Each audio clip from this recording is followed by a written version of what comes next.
Programang ito ay rated SPG. Striktong patnubay at gabay ng magulang ang kailangan. Maaaring may masiselang tema, lengguwahe, karahasan, sexual, horror o droga na hindi angkop sa mga bata.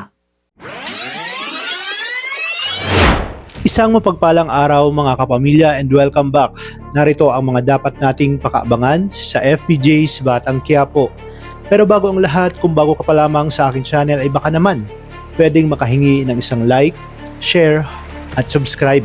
Magbabago ang ihip ng hangin dahil sa biglang pagkampi at pagsang-ayon ni Lieutenant Victorino sa ating bidang si Tanggol. At kung paano nangyari yon, yan ang sabay-sabay nating pakaabangan sa dulo ng bidyong ito. Labis nang ikinagulat ni Ponggay nang mapansin niyang sinusundan pala siya ni Hector, kaya naging huli na ang lahat nang ipabatid niya kay Tanggol na nasundan siya nito. Makalabas man si Tanggol ay nasundan na nga sila ng mga kasamahang pulis ni Hector. Dito bantay sarado lahat ng pwedeng malusutan ni Tanggol upang hindi na sila makatakas pa. Sa kabilang banda, talagang sarado na ang utak ni Santino sa kahit anong pakiusap ng kanyang inang si Marites na makipag-usap ito kay Tanggol upang ipaliwanag na hindi talaga si Tanggol ang pumatay sa kanyang mag-ina.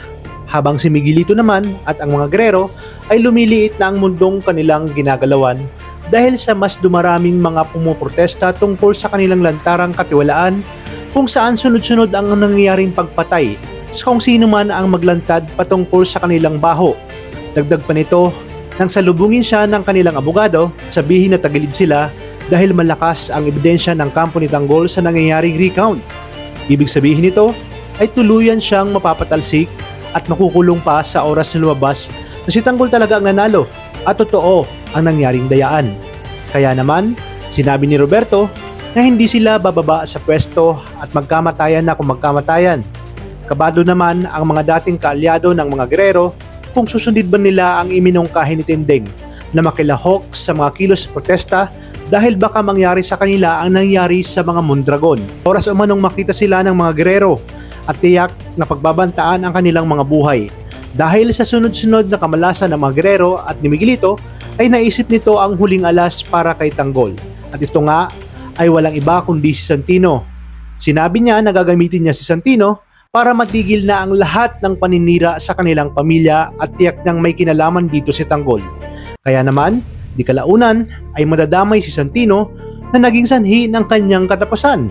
Muling pagbibintangan ni Rigor si Tanggol tungkol sa pagkamatay ni Santino. Balikan natin si Tanggol kung saan pinasabog ni Bulldog ang isa sa mga bahagi ng kalsada upang sila ay makatakas. Ngunit napapalibutan na sila at naging sugutan pa ang iba nilang tropa. Dito na nagkaharap si Tanggol at Hector at sinabi ni Hector na wag nang subukang tumakas ni Tanggol.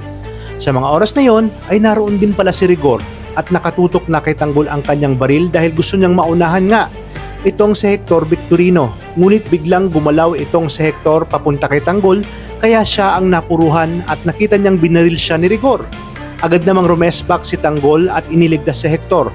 Napigilan ni Tanggol ang bombang pasasabugin ni Rigor kaya sinabi niya kay Hector na maniwala na ito sa kanya at sa oras na mabawi niya ang kapangyarihan at ang munisipyo ay siya mismo nga ang magpo-promote dito sa pagiging hepe ng Quiapo. Kaya naman dito naisip ni Hector na may punto at totoo ang mga sinasabi at pinapakipaglaban ni Tanggol. Kaya naman pakaabangan natin at pakatutukan ang pagsasanib pwersa ni Tanggol at Victorino kasama nga itong si Ponggay. Ito lang sa numero 1 teleserye ng Sambayanan, ang FPJ's Batang Quiapo. Maraming salamat sa inyong panonood. Palain tayong lahat, kapamilya.